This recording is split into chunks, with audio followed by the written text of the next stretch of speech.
daughter was scared to death. Okay, she wouldn't leave the house because there was something flying over our house. We thought it was the end of time. When I regained consciousness, I was on board of this, apparently on board this spacecraft, and I encountered two different types of beings. We have photographs, we have films, we have expert witnesses. What more do you want? We could prove that these objects exist. We're past the point of proving they exist. The question now is, why are they here and what do they want? Unidentified flying objects, UFOs. Are they spaceships from other worlds traveling through our galaxy?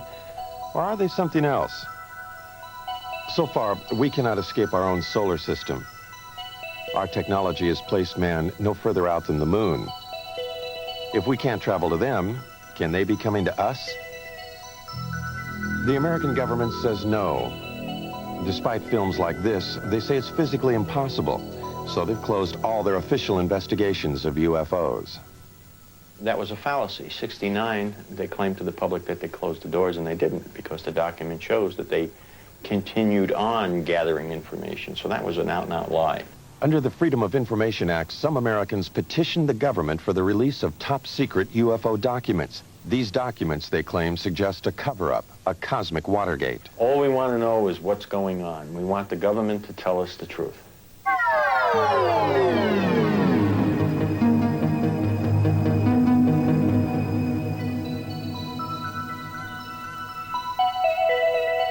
The truth, some believe, is that a higher intelligence from a planet far beyond our galaxy has mastered a technology that makes it possible for them to do things we can only dream of.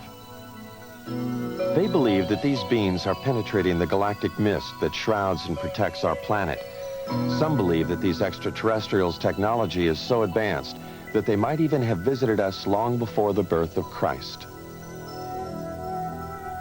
Are there secret messages carved in the stones of the pyramids of Egypt? Messages that tell us of the mysterious voyages of ancient astronauts? On the pyramids of Egypt and Mexico and in primitive cave drawings all over the world, there are carvings and images that many describe as being of intergalactic travelers dressed in spacesuits and helmets.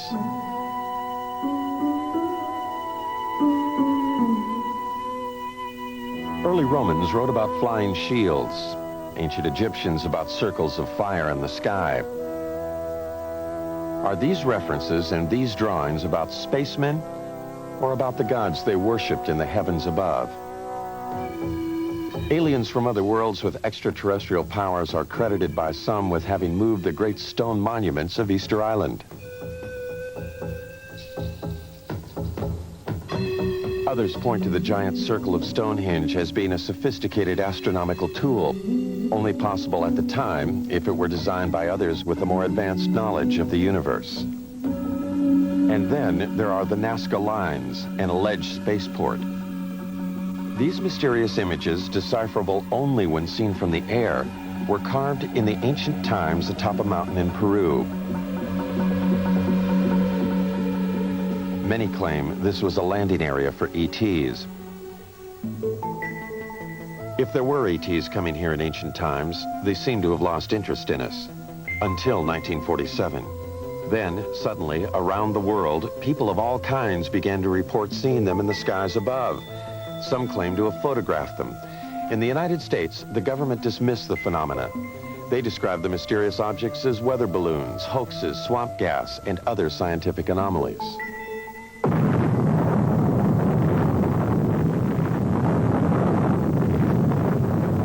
World War II had just ended. A new age had begun at the Alamogordo Flats of New Mexico. The atomic bomb had unleashed an energy that some believed would take us beyond the stars. Reason enough, some say, for those higher intelligences who dwell in other worlds to return for a second look at us Earthlings. They would have to look beyond the shadows of our mushroom clouds. They would need to know what our universal intentions were. In the years after the war, Navy and Air Force pilots regularly reported sightings of UFOs. Repeatedly, these sightings were dismissed by the military. One pilot, Captain Thomas Mantell, radioed he was pursuing a UFO. The saucer-shaped craft, he said, was moving at speeds unknown to man. He pursued the craft until his own plane exploded in midair. The Navy investigated the crash and attributed the explosion to the pilots pushing his plane too high and too fast. Others said Mantell was a casualty of an extraterrestrial attack. UFO proponents charged a government cover-up, the first, they say, of many. UFO investigators allege that the government cover-up went into high gear with the Roswell, New Mexico incident in July 1947. Roswell was the site of an Army Air Force base 118 miles from the atomic testing grounds at Alamogordo and only 220 miles from Los Alamos, birthplace of the atomic bomb. On July 2nd, this rancher, Mac Brazel, saw something crash in a field outside town. Brazel died in 1963, having kept a pledge to the Air Force to keep secret the story of what really happened in this field. Brazel talked to only one person about those events, his son, Bill, now 60 years old. He told him that whatever crashed here was something he could not identify. According to my dad, there was a bad thunderstorm the night before. And the next day, he was out on the ranch, and he found this debris. And he picked it all up in his pickup and was talking to people, and of course there was some talk about UFOs. He was going to Roswell, and as far as I know, he got in touch with the sheriff's department. They in turn called the Air Force. Then the Air Force got with Dad and swore him to secrecy, and they came out to the ranch and picked up this debris. Major Jesse Marcel, the chief intelligence officer at the base, was assigned the task of collecting the debris from the crash site. His selection for the job, UFO proponents say, is proof that the Air Force knew from the start that this was something out of the ordinary. Marcel tells us what he found in that field. None of the materials that we picked up weighed anything. Looked like it was weightless. You couldn't feel that you had anything in your hands. The wood, I call it wood, I don't know what it was. It was something like balsa wood, but it wouldn't burn, and I couldn't cut it with my knife. I found one piece of metal, what looked like metal anyway. It was not flexible, but it was as thin as a foil of a pack of cigarettes. It was that thin. One of my boys told me, he said, there's something unusual here. He said, I tried to make a dent in this metal, but he says, you can't bend it. You can't make a mark on it. He says, I took a sledgehammer and whammed it.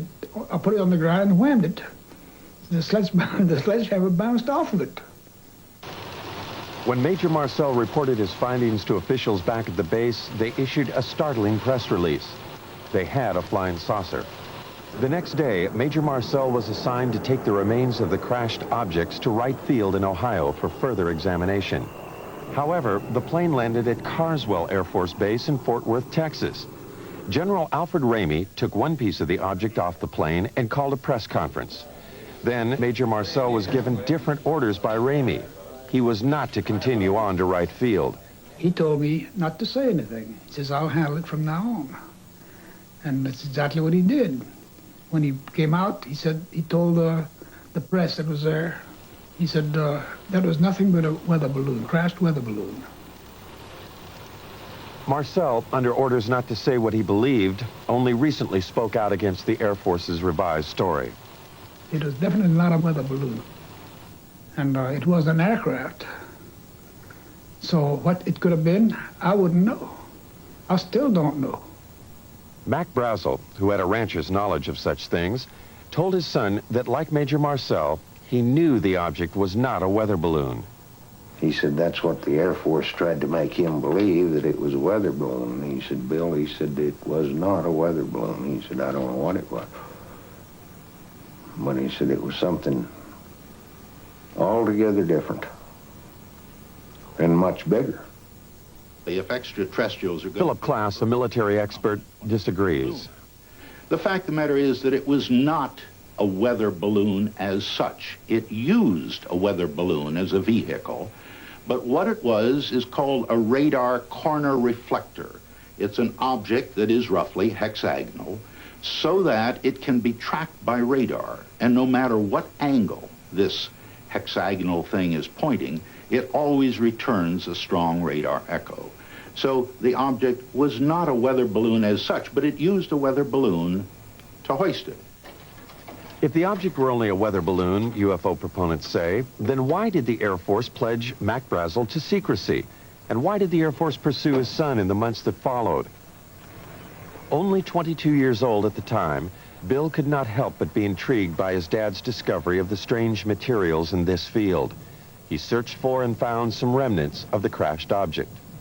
And I was talking about it. I went into Corona, and I was sitting there in a beer joint, and of course, my friends was asking me if I'd found any more or anything like this, and I said, well, I'd picked up a few scraps, about a cigar box full, and somebody, I don't know, must have informed the Air Force, because first thing I know, I have visitors, and they say they'd like to have this material.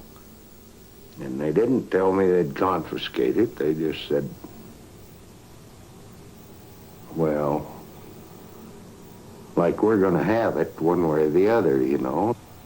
What Bill and his father found was taken to what is now called Wright-Patterson Air Force Base. Some believe, however, that much more was taken there. What they say is the actual shell of a spacecraft. This spacecraft, they allege, was struck by lightning, causing pieces of it to fall away into Mac Brazel's field. The craft itself, they say, crashed 78 miles away. The story has it that the spacecraft and the bodies of its alien crew members were then taken to Wright Field and stored in Hangar 18. Myth or fact? The Air Force denies the existence of craft or ET bodies. Nothing has surfaced in the Freedom of Information Act released top-secret government documents. Nothing to support what some claim is this actual photo of an ET's arm. The Air Force also denies the existence of Hangar 18 itself. Senator Barry Goldwater has written that he has tried to gain access to the legendary building. In letters to UFO proponents, Goldwater enigmatically says that he has given up trying to solve the mystery. Not because he's satisfied with what he hears, but because it's just impossible to get anything on it. Nuclear physicist Stanton Friedman, however, believes the evidence is there. There's just no question at all in my mind that a saucer did crash, that bodies were found by the government, that the saucer itself was picked up by the government and carted off for study. The tremendous potential for gaining new technology from a thing is just enormous, and no government would be foolish enough to put it on display instead of carting it off to the laboratory. Look, it's one of these situations of where if I were a freelance writer or I'd like to make a story, I would love this story. It's great. It would make good copy.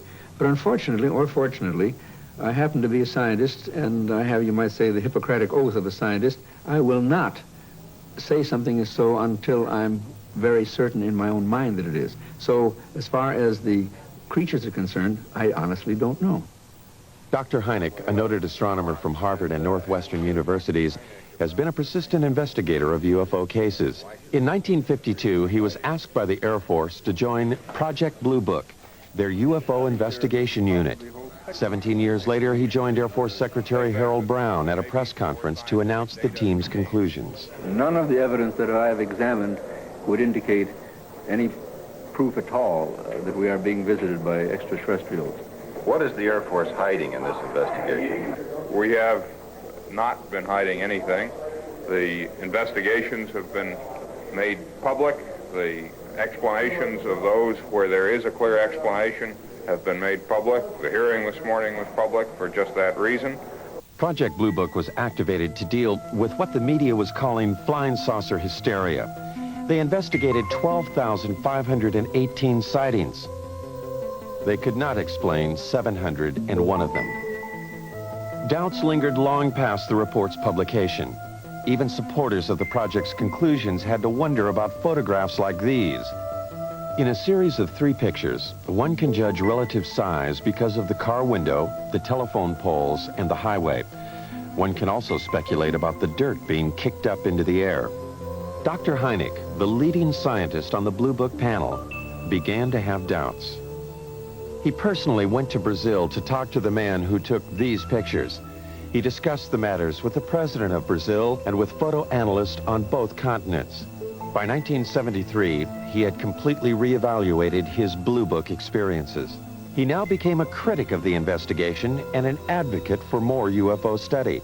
I was there at Blue Book, and I know the job they had.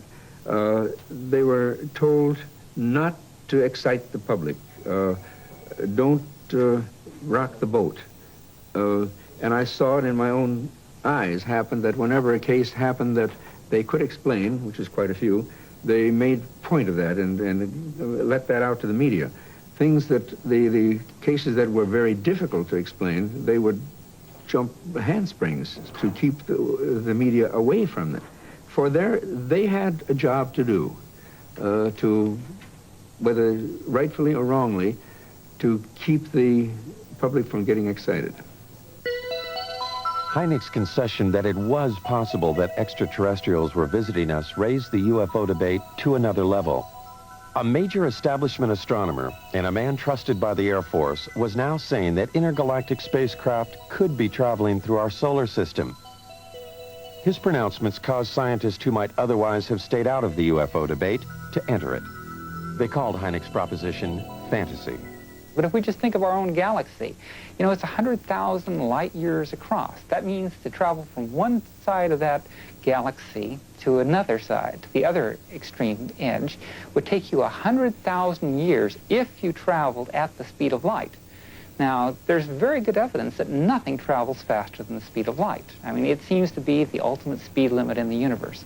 If, however,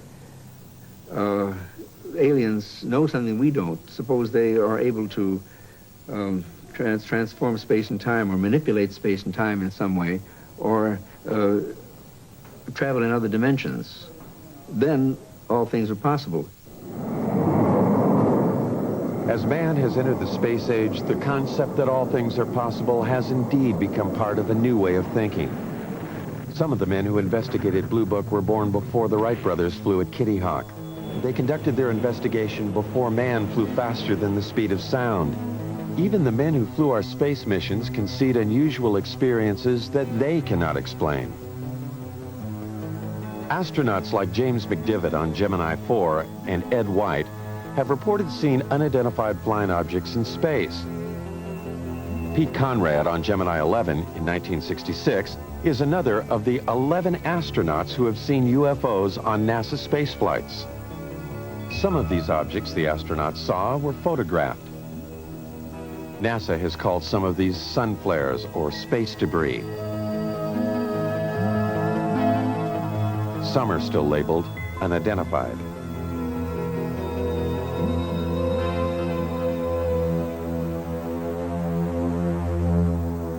Astronaut Gordon Cooper was so impressed with an unidentified flying object he saw that he wrote about it to a special United Nations commission studying the phenomena. He wrote, "I believe these extraterrestrial vehicles and their crews are visiting this planet from other planets, which obviously are a lot more technically advanced than we are here on Earth." Recently, Cooper reversed himself. He does not now believe that what he saw was an extraterrestrial spacecraft.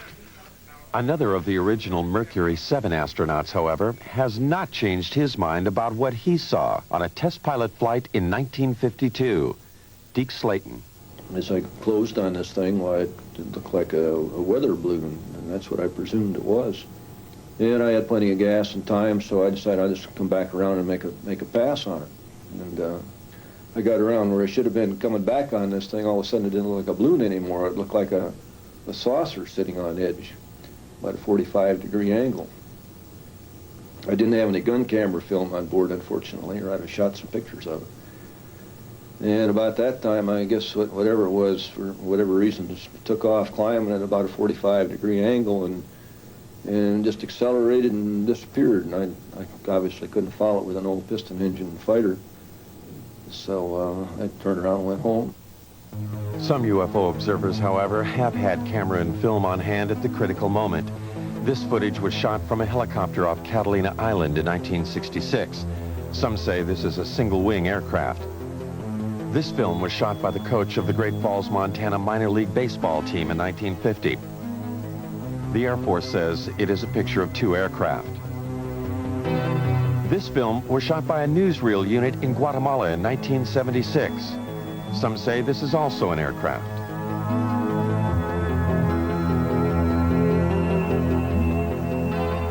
This film was taken by a Navy cameraman on vacation in Tremonton, Utah in 1952. The Air Force speculates that these are seagulls. Dr. Hynek disputes the Air Force's explanation of these films. This, plus his feelings about the eyewitnesses, helped change his mind. I began to get certain doubts because not so much of any specific case, although there were quite a few, it was the people themselves. I said to myself, well, now, come on, how much longer am I going to call these people crazy? And when I changed my glasses, you might say, a little bit, and took a view that maybe these people aren't crazy, and began to realize what sort of people they were, the people who would be accepted in any court of law as a witness, let's say, good, solid people, I said to myself, well, the time has come to maybe change my attitude. It was Hynek who coined the expressions close encounters of the first, second, and third kinds. A close encounter of the first kind is one that centers upon a visual sighting. Hynek investigated first-kind encounters in 1983 in New York State. Local residents and commuters just 40 miles from New York City had been reporting sightings of an unusual object in the night skies for over a year and a half. Sightings were reported on at least 50 separate nights during the 18-month period. Over 9,000 eyewitnesses, lawyers, teachers, CPAs, advertising executives, nurses, and factory workers reported seeing the unidentified phenomena. Newspapers and television almost weekly carried reports of the sightings. From different places throughout the area, eyewitnesses all reported seeing the same thing. I looked up, and right over my head, virtually, and it wasn't far off, it was right over my head and very still, there was a rim of lights in the shape of a triangle. It was just a tremendous object. It was anywhere from wingtip to wingtip, about 50 or 60 yards. These were very, very unusual lights. I've never seen anything like it in my life, and so I pulled my car over and I had to take a look. I mean, he would drive down the road and look up in the sky. Some people, like Bob and Lori Pozzioli, were determined to film the object. And then one night, he spotted this one round object. And that's when he called me, and he said, quick, let's get the camera. And we did. Oh, good God. What do you think? I don't know. About plane. I'm going to tell you something, honey. I don't know what the hell it is. It's rotating. Bob and Lori photographed this unidentified flying object near their home in Brewster, New York. Bob is a vice president in a Manhattan computer firm. Some of their friends and Lori's parents thought they were crazy, despite this photographic evidence. Yeah, it's turning very, very slowly. 9,000 odd people have seen this thing, or whatever it is, and they all just can't be crazy. Bob and Lori have 2 children. They are concerned about what they saw in the sky. They also wonder why the government hasn't investigated the event. Their concern is shared by David Scarpino, an accountant who works in New York City. Scarpino, a family man, has publicly called for a government investigation. He and others, like Bill Healy, a meteorologist at the county airport, made this demand at a town meeting. Public furor has been led by County Clerk Dennis Sant. Sant feels that a government investigation is indicated by the fact that eyewitnesses have all reported seeing the same thing.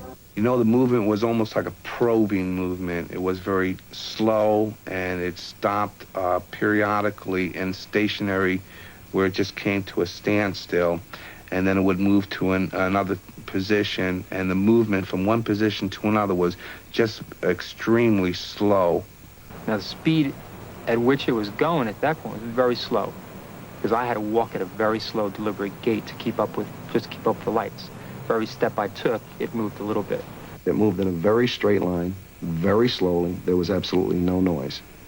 When I walked away from it, at that point, it started to rotate virtually, almost as it was on an axis. It didn't make a big loop. It just rotated.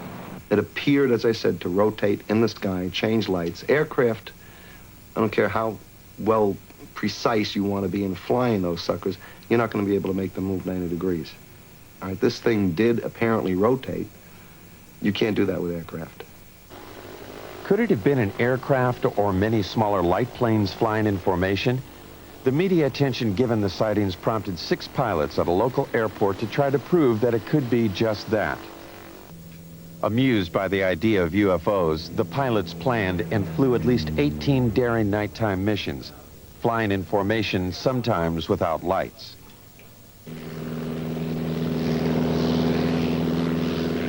This hoax fooled at least some of the eyewitnesses, but not Bob and Lori. They claimed that in addition to photographing the UFO, they also videotaped the light airplanes as they enacted their hoax. There are 6, and the lead one has his 3 lights on. Everybody else only has 2. Did you hear the engines? Some UFO investigators agree that many of the reported sightings were probably of the hoax. But some eyewitnesses, they say, were clearly able to differentiate between the hoax and the unidentified object. As it was coming over, there was a star in the sky, and as the lead light went under that star, right behind it, you could still see the star, which meant it was not a solid object. And as it was going overhead, you did hear engines. All right, now, what kind of aircraft engines, I don't know, but you did hear aircraft engine noise.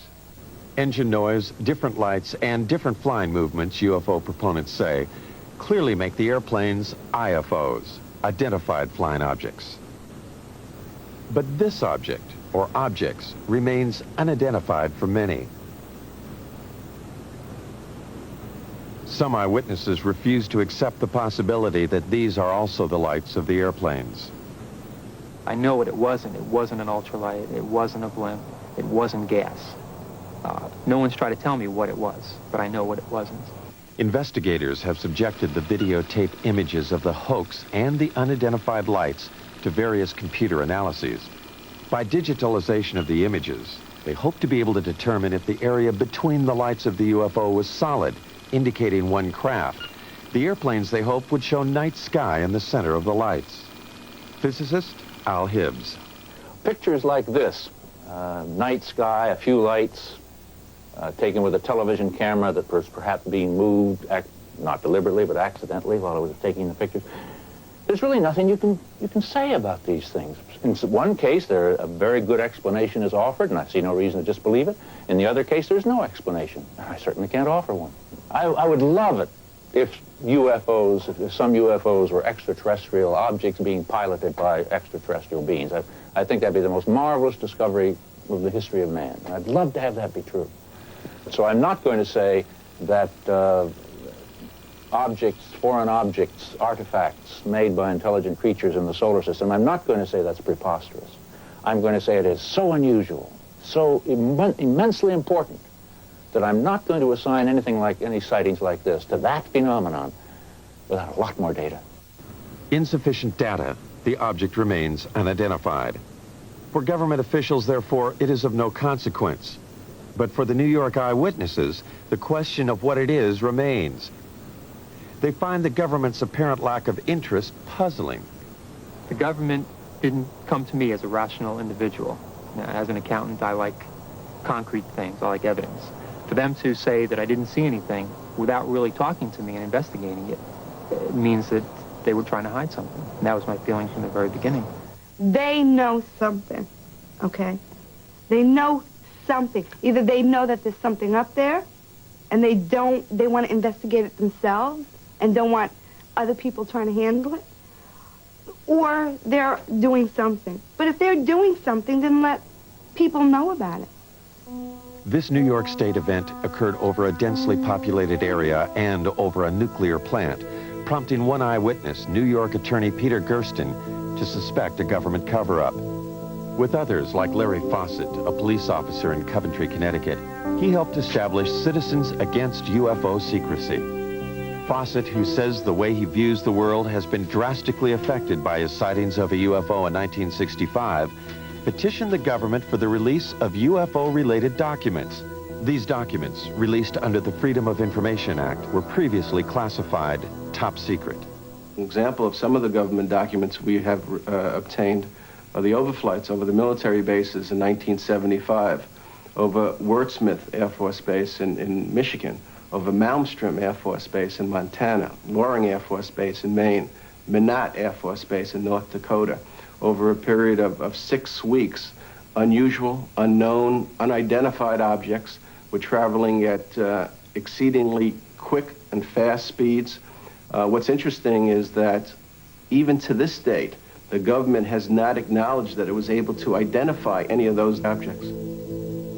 The documents do state that there were confirmed sightings at all 4 bases in October and November 1975. The first sighting was at Loring Air Force Base in Maine. Loring, like the other bases, was a Strategic Air Command installation. The documents do not state, however, that these objects were alien spacecraft. They do state that the military reaction was swift and concerned. At Loring, there were 2 separate events. Something unidentified appeared in the night sky above the weapons storage area. Larry Fawcett, having learned of the event in the released documents, investigated. Military people and guards in and around the weapons storage areas began to report lights hovering or landing within the weapons storage areas. Military people would respond to the area only to see the lights go out and the object disappear and then reappear over the runway. It's described as football-shaped, the length of maybe 2 or 3 vehicles, cars, if you will. The witness telling us that there are shimmerings of heat, as you would see off a desert scene in a movie. When we questioned the individual, could it have been an aircraft? Could it have been a helicopter? The military person, and I'll give you his name, Steve Eichner, telling us, no, I know what helicopters look like. I've been around aircraft. I work on aircraft. This is something I've never seen before. The official records, which I quote in my book, indicate that on the first night, it certainly was a helicopter. It was described as a helicopter. Now, if the officers on the base, experienced pilots, if they don't know a helicopter, and we have to depend on some GI who's not a pilot, who comes forward not at the time, but years later, he claims to have been there and claims it was not a helicopter. Again, let's go on the official records. It is the official records that Fawcett uses to substantiate his claim that helicopters could not be the explanation. The military response at all 4 bases, he says, was too dramatic. From our documentation, we know of pursuits that occurred, scrambling of aircraft from Loring Air Force Base, and the chases went up into the Canadian territory, if you will, only to be lost around New Brunswick somewhere up in that area. There's no question there were overflights of unknowns, sometimes referred to as helicopters, but if you talk to the people, read the official government statements, it's clear that they were concerned, that there were scrambles of jets to go after these things, that they were being observed by highly qualified people. We were lied to, flat out, about those cases. And as a matter of fact, some of the documents we eventually got clearly indicated that there were instructions to local base commanders. Don't say anything about the sightings at the other bases. Make it appear to be an isolated instance. Military authorities will not comment on the 1975 overflights. They simply state that at any SAC installation, there would always be an immediate defensive response to anything unknown. Putting planes in the air, they say, does not confirm a penetration of an intergalactic craft. Citizens Against UFO Secrecy, however, refer to other documents they've gotten released by the Pentagon to prove their claims. In May of 1985, we've gotten a document that was classified top secret in 1948 And about a month after its release to the other agencies, its distribution, it was ordered, recalled, and destroyed, each and every copy. One copy was kept, and it has remained top secret, classified top secret for the last, 40 years almost. And in the document, the government acknowledges back in 1948 the existence and reality of the objects. The official military position about any document issued before the Project Blue Book investigation is that Blue Book later explained them. This includes a startling document written by a Canadian. Wilbert Smith stated flat out in his top secret memo, and I think it was declassified by mistake, frankly, that this is the most classified subject in the United States, even more so than the H-bomb, and that flat out, flying saucers exist. This is the opinion of one man, a Canadian officer, in 1947.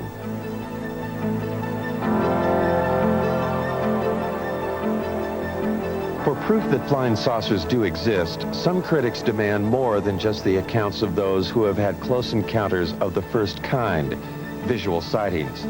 Even when first-kind encounters are reinforced by photographs, they fail to satisfy the need for physical evidence. This woman claims that she has had a close encounter of the second kind. A second-kind encounter is defined by its having physical evidence. Vicki Landrum, along with her grandson Kobe Lee, alleges that they, along with Betty Cash, were on their way home from a bingo game when they encountered something they had never seen before.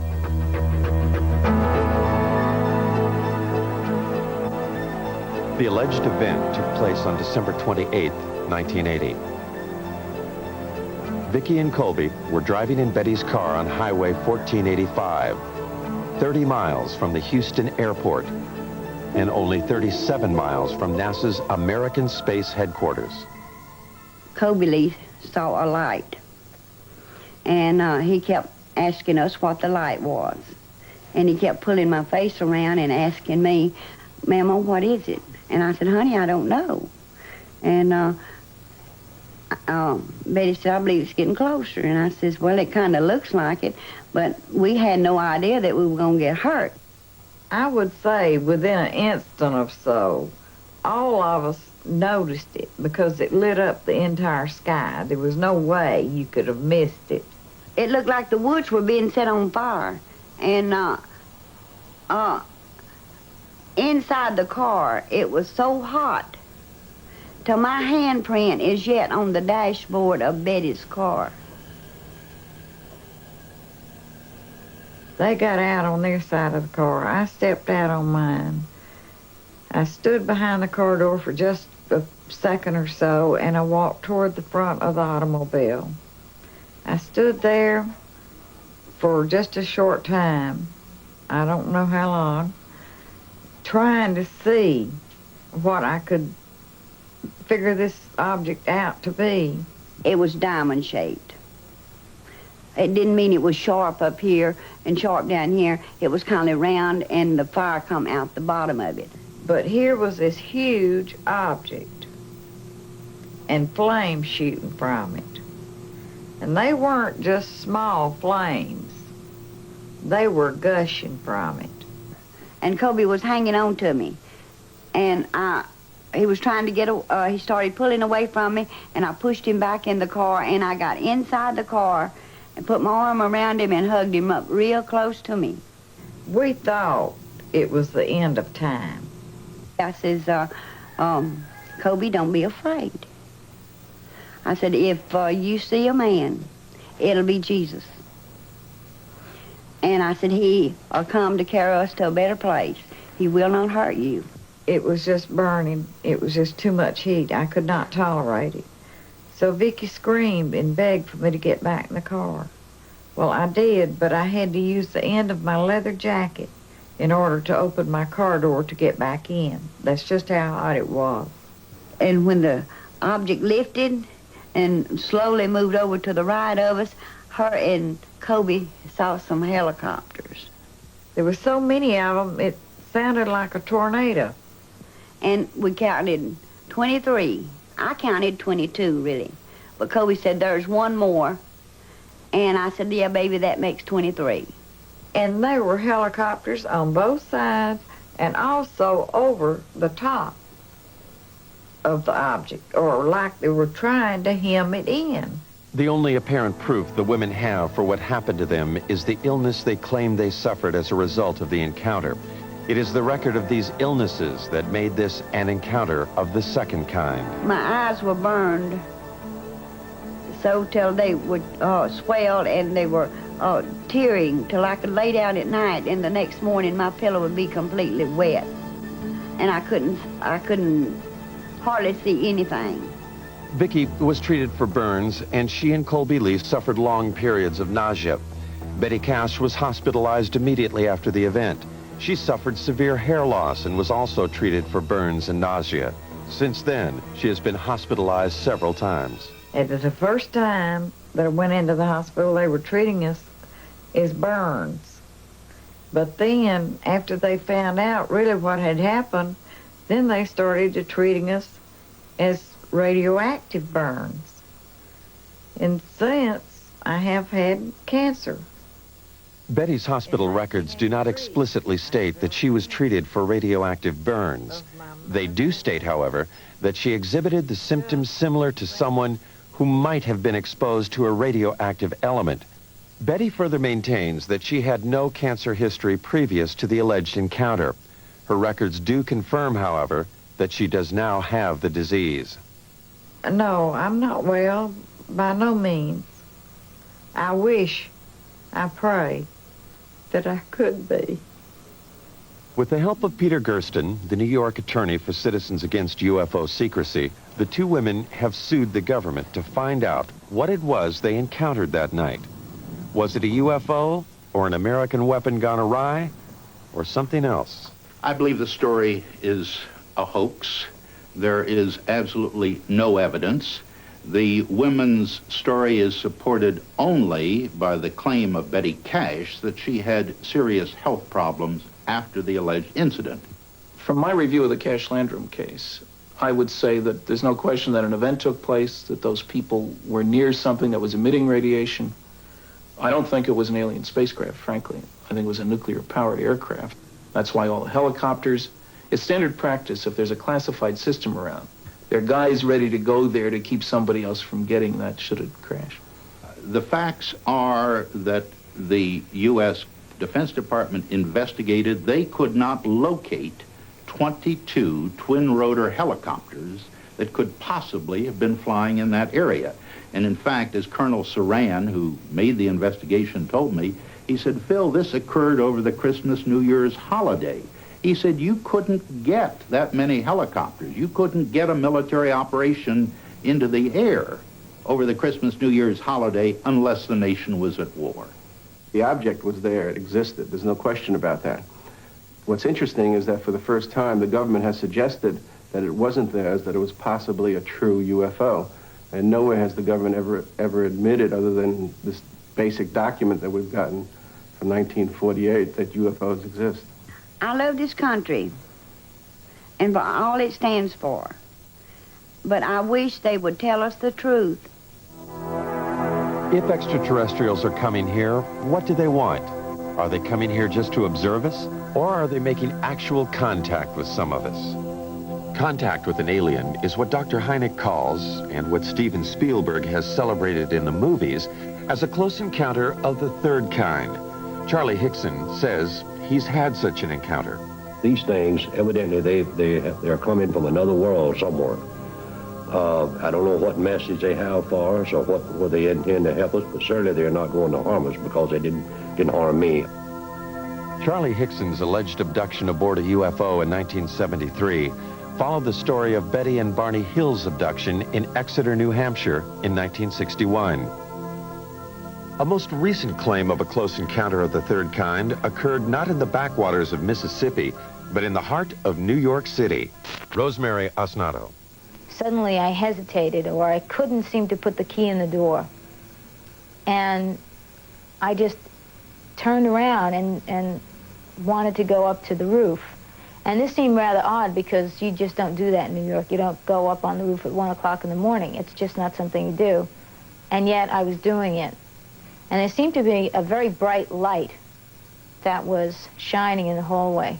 And I thought this was moonlight at first, you know, and apparently it wasn't moonlight, because when I got up there, there was a very bright light up on the roof, and then it went out for a few seconds, and then it came back on again, and I was just lifted, physically lifted, in that beam of light.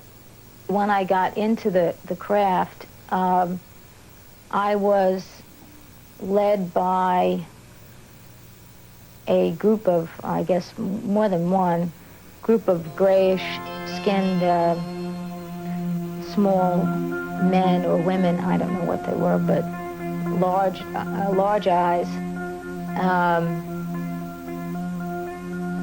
thin, frail, and they communicated telepathically.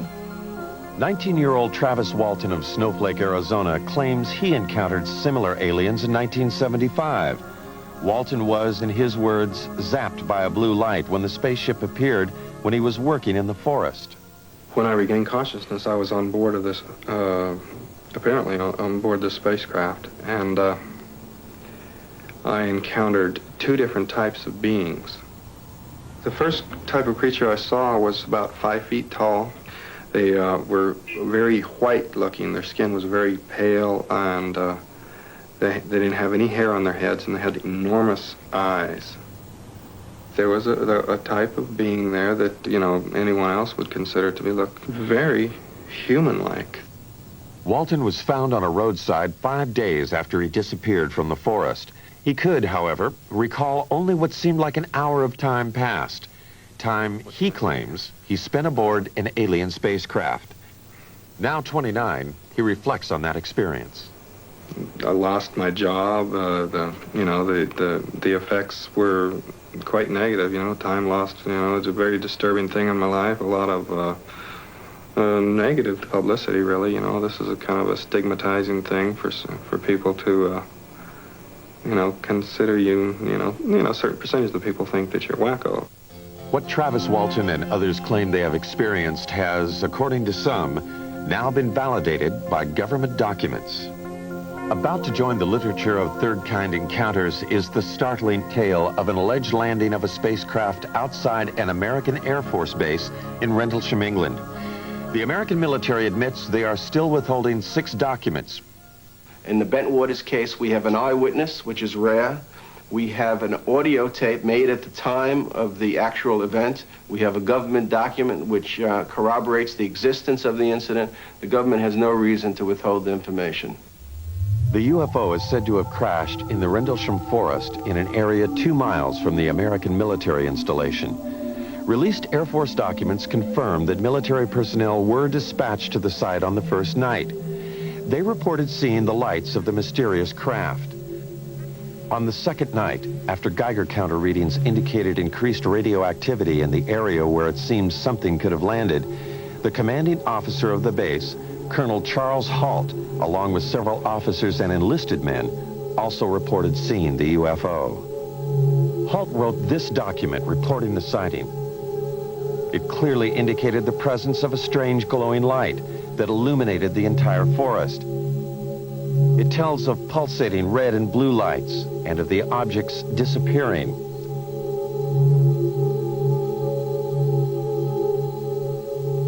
Colonel Halt also made this tape recording at the time of the second incident. Okay, here he comes from the south. He's coming toward us now. I'm observing what appears to be a beam coming down to the ground. It's unreal. What Colonel Halt was describing that night, some believe, was the pulsating light emanating from a lighthouse 5 miles away. Those who believe that it could not have been the lighthouse quickly point out that Halt's report indicates lights of different colors. Critics respond that pulsating lights can play tricks, create illusions. And the light comes in at you at a roughly tree level. And it turns and it rotates, so it's flashing on and off. If you look at the transcripts of the taped account of what the colonel and his men said that night, you'll find that they were saying such things as, it's on now, it's off, it's on, it's off, if I remember correctly. And that sequencing corresponds precisely with what the rotational frequency is for the lighthouse. The lighthouse theory deals only with a close encounter of the first kind. What of the close encounter of the third kind? The story told later by several American enlisted men. The story they say they were ordered not to tell. Afraid to reveal his identity, one of them talks about the alleged encounter. The senior officers seemed very calm with it. And the lower ranking people like myself didn't know what to make of it, and almost maybe shock had set in because we were very apt to listen to what we were told to do. I know conversation took place between our base commander and individuals that were in the craft. Our base commander at that time apparently even shook one of their hands. Something tells me at that time they had difficulty with the craft, and we even gave them help in repairing the craft. The lighthouse explanation for Colonel Halt's report cannot explain away the account of the alleged landing and third kind encounter. And so far, nothing in the released government documents confirms such an encounter. There are 6 documents that the government is withholding concerning the incident in Bent Waters. I want to know why they're withholding that information. They do not have a right to withhold that information, and I want to know what that information is. The government will not release the documents for national security reasons. Citizens Against UFO Secrecy maintain that the government uses national security as a cover for withholding UFO-related material. Recently, they sued for release of a document from the National Security Agency. When they got it, it looked like this. When you go through it all, and somebody actually added up the percentage of the paper, more than 3/4 of this document isn't there. It means quite clearly that there is a cover-up. Anybody who says the government isn't holding anything back has to say, well, except for that stuff they won't release. I mean, this is a UFO document. It tells about NSA information about UFOs. Now, on the one hand, the government is still saying UFOs don't exist. Now, if UFOs don't exist, how can they affect national security? The government maintains that what is in the censored and unreleased documents is information that does not support the existence of extraterrestrials, but rather information that, if released, would compromise our own intelligence network. Much of the information in those UFO documents, the government claims, has to do with how we intercept and decode Soviet bloc messages. To release them would reveal to the Soviets and other potential enemies where we have listening stations. My goodness, the Russians might discover that we have a listening station in Leningrad, as an example, that we had intercepted some communications there. More important, it would reveal that we were able to decode Soviet coded messages. There are 3 basic reasons why the government does not come forward and release the information it has on UFOs. The first reason is technology. It is trying to learn as much about the objects before the Russians. The second reason is the vulnerability that could be shown by the revelations that might be forthcoming concerning UFOs. And the third reason is the hysteria that might be caused by the release of this information.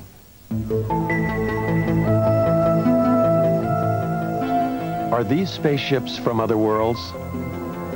Are we being visited by intergalactic aliens with a technology and civilization that dwarfs ours?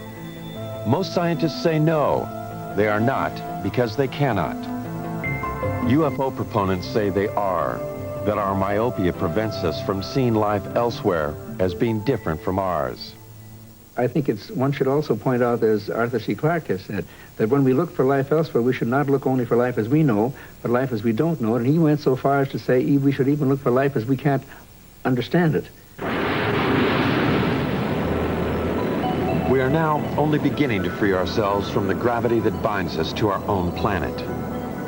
A new generation of Americans, those born in the space age, demand new answers to old questions. More receptive to the possibilities, they want to know, are we being visited by intergalactic travelers? They have joined their voices to others asking, what's going on? Is there a government cover-up? Do the unreleased documents contain evidence that proves that UFOs over our nuclear plants and air bases are actually from other worlds, or are they from earthly neighbors? Most scientists agree that there is life in the universe, but that it cannot travel here. They hope only to communicate with that life with giant radio telescopes. These scientists believe that what is being hidden in the government documents is probably not secrets of other worlds, but the secrets of an earthbound Cold War. Either way, we want to know what's going on.